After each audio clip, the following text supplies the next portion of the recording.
భద్రాచల సీతారాముల కళ్యాణ వేడుక ప్రత్యక్ష ప్రసారానికి ఎట్టకేలకు ఎన్నికల కమిషన్ అనుమతించింది. ఎన్నికల కోడ్ నేపథ్యంలో కళ్యాణ వేడుక ప్రత్యక్ష ప్రసారానికి ఈసీ నెల 4న నిరాకరించింది. తెలుగు రాష్ట్రాల్లోనే కాకుండా దేశవ్యాప్తంగా కూడా భద్రాద్రి రామయ్యకు భక్తులు ఉన్నారని కళ్యాణ వేడుక ప్రత్యక్ష ప్రసారానికి ఫైనల్ గా అనుమతి ఇవ్వడం జరిగింది. దీనికి సంబంధించి మరిన్ని అప్డేట్స్ మా ప్రతినిధి సైదులు లైవ్ లో అందిస్తారు. సైదులు,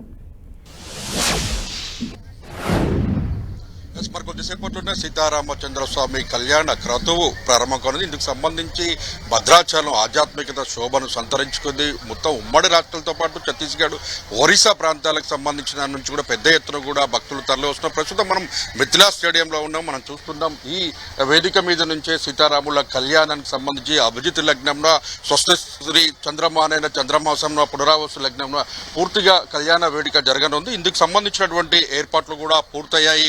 కళ్యాణ ఘట్టానికి సంబంధించి మనం చూసుకున్నట్లయితే ఈ వేదిక మిథిలా స్టేడియం వేదికను చాలా అంగరంగ వైభవంగా తయారు చేసిన పరిస్థితి ఉంది.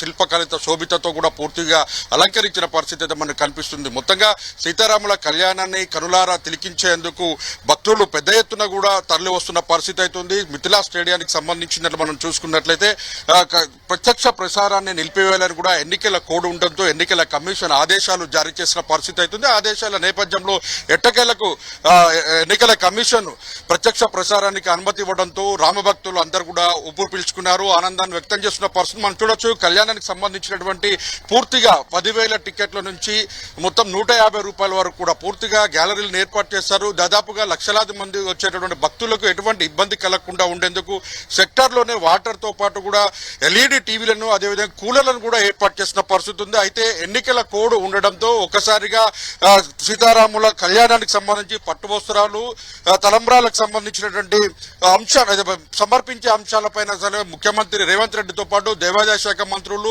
జిల్లాకు సంబంధించిన మంత్రులు కూడా పెద్ద ఎత్తున తరలి వచ్చే అవకాశం ఉన్నప్పటికీ ఎన్నికల కోడ్ ఎఫెక్ట్ పడడంతో రాష్ట్ర ప్రభుత్వం నుంచి సీతారాముల కళ్యాణానికి సంబంధించిన పట్టువస్త్రాలు, తలంబ్రాలను కూడా రాష్ట్ర ప్రభుత్వం తరఫున సిఎస్ శాంతకుమారి దంపతులు కూడా సమర్పించనున్నారు. ఇందుకు సంబంధించి కూడా భారీ ఏర్పాట్లు కూడా చేశారు. ఎదుర్కోలు ఉత్సవంలో పాల్గొన్న సిఎస్ ఎక్కడ కూడా భక్తులకు ఇబ్బందులు కలగకుండా ఉండేందుకు కళ్యాణ క్రతువును సంబంధించిన అంశంపైన ఎటువంటి ఇబ్బందులు కలగొద్దు, భక్తులకు ఇబ్బంది లేకుండా ఉండాలి. ఒకవైపు ఎండ వేడిమి ఉక్కపోతూ ప్రజలు ఇబ్బంది పడుతున్న నేపథ్యంలో ఎటువంటి అసౌకర్యం కలగకుండా చూడాలని చెప్పి ఆదేశాలు జారీ చేసిన పరిస్థితి అయితే ఉంది. మొత్తంగా లక్షలాది మంది భక్తులు కూడా తరలి వస్తున్న నేపథ్యంలో వాహనాలకు సంబంధించి కూడా పోలీసులు దాదాపు 2,000 మంది పైగా పోలీసులు బందోబస్తును నిర్వహిస్తున్నారు. 2,000 మంది బందోబస్తు నిర్వహించడం పాటు పార్కింగ్ సంబంధించినటువంటి ఇష్యూల్లో కూడా ఎక్కడ ఇబ్బంది కలగకుండా ఉండేందుకు కూడా క్యూఆర్ కోడ్లను ఏ ప్రాంతాల వారిగా, జిల్లాల వారిగా, రాష్ట్రాల వారిగా వస్తున్నటువంటి వారందరూ కూడా పార్కింగ్ ప్లేస్లను ఏర్పాటు చేశారు. పార్కింగ్ ప్లేస్లను ఏర్పాటు చేయడంతో పాటు వారికి అందరూ కూడా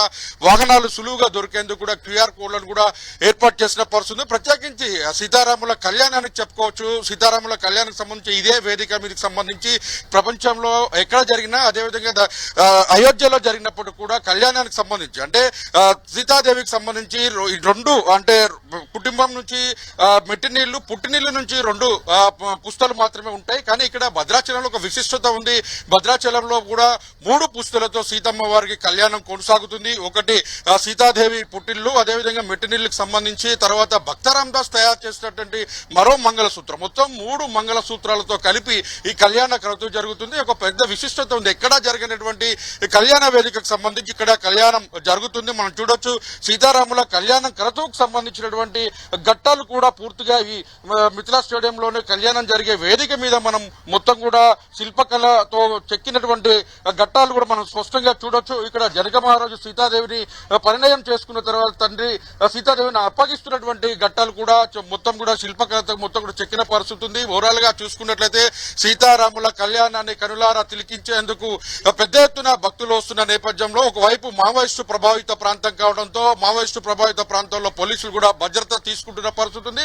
రాత్రే కాంకేర్ జిల్లాలో జరిగినటువంటి భారీ ఎన్కౌంటర్ నేపథ్యంలో ఎక్కడ ఇబ్బంది లేకుండా ఉండేందుకు కూడా పోలీసులు అనుమానిత వ్యక్తుల్ని, అదేవిధంగా ఎక్కడ మొత్తం ప్రాంతాల్లో కూడా సరిహద్దు ప్రాంతాల నుండి వస్తున్నటువంటి పరిస్థితుల్లో హై అలర్ట్ కూడా ప్రకటించారు. మొత్తం రాములవారి కళ్యాణానికి సంబంధించినటువంటి పూర్తిగా గతంలో కూడా వెండి చైర్ను కూడా ఉండేది. ఇప్పుడు ఎండి చైర్ నుంచి కాకుండా బంగారపు చైర్ నుండి కళ్యాణ వేదికకు జరుగుతున్నటువంటి పరిస్థితి అయితే మనం చూస్తా ఉన్నాం. బంగారపు చైరుకు సంబంధించినట్లు కూడా గతంలో మొత్తం వెండికి సంబంధించిన మొత్తం కళ్యాణ క్రతువు అంతా కూడా జరిగేది. అయితే ఈసారి మాత్రం జరుగుతున్న కళ్యాణ వేదిక మాత్రం బంగారం చేరులో జరుగుతున్న పరిస్థితి అవుతుంది. అయితే మొత్తంగా ప్రత్యక్ష ప్రసారానికి బ్రేక్ ఇస్తారు అని భావించినటువంటి ఎన్నికల కమిషన్ కి సంబంధించి క్లియరెన్స్ రావడంతో ఒక్కసారిగా భక్తులందరూ కూడా ఊపిరి పీల్చుకున్న పరిస్థితి ఉంది. పెద్ద ఎత్తున కూడా భక్తులు వస్తున్న నేపథ్యంలో భక్తులకు తలంబ్రాలకు ప్రత్యేక కౌంటర్లను కూడా ఏర్పాటు చేశారు. ప్రత్యేక కౌంటర్లను కూడా ఏర్పాటు చేయడంతో పాటు అదేవిధంగా తలంబ్రాలు గతంలో ఎన్నడూ లేని విధంగా ఎవరైతే మొత్తంగా తలంబ్రాలు కావాలని కోరుకుంటారో, ఎవరైతే ఆర్డర్ చేస్తారో వారందరూ కూడా ప్రతి ఇంటికి పంపించేందుకు అటు తపాలా శాఖ కావచ్చు, పోస్ట్ ఆఫీస్ నుంచి కావచ్చు, ఇటు ఆర్టీసీ కార్గో ద్వారా కూడా సేవలను మొత్తం కూడా వినియోగించుకుంటున్న పరిస్థితి ఉంది. ప్రత్యేక కౌంటర్ల ద్వారా లడ్డూల విక్రయాలు కొనసాగుతున్నటువంటి పరిస్థితి అది కనిపిస్తుంది. మొత్తంగా సీతారాముల కళ్యాణ క్రతువుకు సంబంధించినటువంటి ఘట్టంలో మాత్రం మరి కొద్దిసేపట్లో ప్రారంభం కానుంది. ఈ ప్రారంభానికి సంబంధించినటువంటి మొత్తం మధ్యాహ్నం అంటే ఉదయం 8 గంటల నుంచి మధ్యాహ్నం 12 గంటల సమయంలో మొత్తం ఈ కళ్యాణం కార్యక్రమం కొనసాగుతుంది. ఈ కళ్యాణం కూడా ప్రత్యక్ష ప్రసారానికి అనుమతి ఇవ్వడంతో మొత్తం రామభక్తులు ఆనందాన్ని వ్యక్తం చేస్తున్న పరిస్థితి అయితే స్పష్టంగా కనిపిస్తుంది. ఏదేమైనా సీతారాముల కళ్యాణాన్ని తిలకించని కనులు కావన్న చందంగా ఈ సీతారాముల కళ్యాణానికి సంబంధించి ఆవేదన వ్యక్తం చేసిన వారందరూ కూడా ఆశ నెరవేరింది. కళ్యాణ ప్రత్యక్ష ప్రసారంతో ఆనందం వ్యక్తం చేయడంతో పాటు ఈ కళ్యాణ క్రతువుకు సంబంధించి ఎన్నికల కోడ్ వచ్చిన నేపథ్యంలో ప్రజాప్రతినిధులు ఎవరు పాల్గొనకపోయినా ప్రభుత్వం తరపున తానిషా కాలం నుంచి కూడా పట్టు వస్త్రాలను తలంబ్రాలను కూడా మొత్తం సమర్పించేటువంటి అవకాశం అటు రాష్ట్ర ప్రభుత్వానికి ఉంటుంది. అయితే ఇప్పుడు రాష్ట్ర ప్రభుత్వం లేకపోవడంతో ఎన్నికల కోడ్ ఎఫెక్ట్ తో అధికారులే పూర్తిగా సిఎస్ పూర్తిగా బాధ్యత ఇచ్చి సమర్పించే అవకాశం కూడా ఉంది. దీనికి సంబంధించి ఇప్పటికే సిఎస్ భద్రాచలానికి చేరుకున్న పరిస్థితి ఉంది. మొత్తం లక్షలాది మందిగా భక్తులు తరలి వస్తున్న నేపథ్యంలో ఎక్కడ ఎలాంటి అవాంఛనీయ సంఘటనలు జరగకుండా సీతారాముల కళ్యాణ క్రతువు అభిజిత్ లగ్నం ముహూర్తంన కళ్యాణం జరగనుంది. అలాగే సైదులు దేశవ్యాప్తంగా శ్రీరామనవమి ఉత్సవాలు జరుగుతున్నప్పటికీ భద్రాచలానికి ఉన్న విశిష్టత ప్రాశస్త్యం వేరు. అయితే పెద్ద సంఖ్యలో అక్కడికి భక్తులు చేరుకుంటున్నట్టుగా తెలుస్తుంది. అంటే భద్రాద్రిలో ఈరోజు కళ్యాణం, రేపు మహాపట్టాభిషేకం నిర్వహించనున్నారు. అంటే అక్కడ వసతి ఏర్పాట్లు ఎలా ఉంది, రద్దీ ఎలా కనిపిస్తోంది? చూడొచ్చు మనం భద్రాచలానికి చూస్తుంటే భద్రాచలం దక్షిణ అయోధ్యగా పేరుగాందించిన భద్రాచలానికి ఎక్కువగా అయోధ్య కంటే భద్రాచలానికి ఎక్కువ ప్రాశస్త్య విశిష్టత కలిగినటువంటి కళ్యాణం. మనం ఇందాక చెప్పుకున్నట్లే పూర్తిగా 3 సంబంధించి అంటే మొత్తం సీతాదేవికి సంబంధించినటువంటి కళ్యాణ క్రతువుల్లో 3 పుస్తకాలకు సంబంధించిన అంశం ఉంటుంది. ఎందుకంటే పుట్టినిల్లు మెట్టినిల్లుతో పాటు భక్తరాం దాస్ తయారు చేసినటువంటి 3వ తాలిబొట్టుతో కూడా 3 తాలిబొట్లతో కళ్యాణ క్రతువు జరుగుతుంది. అయితే లక్షలాది మందిగా భక్తులు వస్తున్న నేపథ్యంలో ఎక్కడ ఇబ్బంది కలగకుండా ఉండేందుకు వాళ్ళకి సౌకర్యాలు కూడా కల్పించిన పరిస్థితి ఉంది. అయితే గోదావరి పరివాహక ప్రాంతంలో మొత్తం నీరు తక్కువగా ఉండడంతో కూడా వారందరికీ ఇబ్బంది కలగకుండా ఉండేందుకు ట్యాపుల ద్వారా కూడా నీటిని సరఫరా చేస్తున్న పరిస్థితి అయితే కనిపిస్తుంది.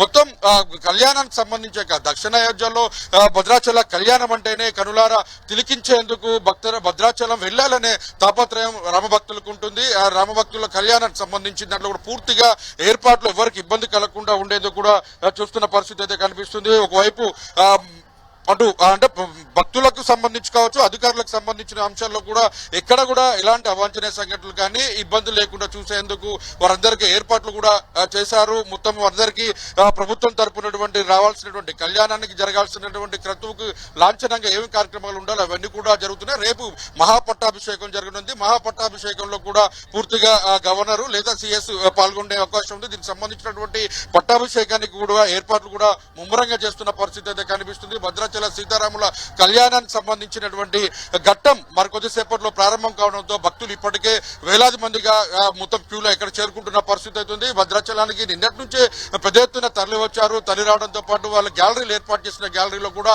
పూర్తిగా గ్యాలరీలో పాల్గొంటూ ఆ గ్యాలరీలోనే ఇప్పటికే చేరుకుంటున్న పరిస్థితి ఉంది. మొత్తం 8 గంటల నుంచి మధ్యాహ్నం 12 గంటల సమయంలో మాత్రం కళ్యాణ క్రతువు ముగుస్తుందని చెప్పుకోవచ్చు. ఎందుకంటే అభిజిత్ లగ్నం ముహూర్తంన ఈ కళ్యాణ క్రతువు అంతా కూడా కొనసాగుతుందని కూడా చెప్పుకోవచ్చు. Thank you, Saidulu, for the updates.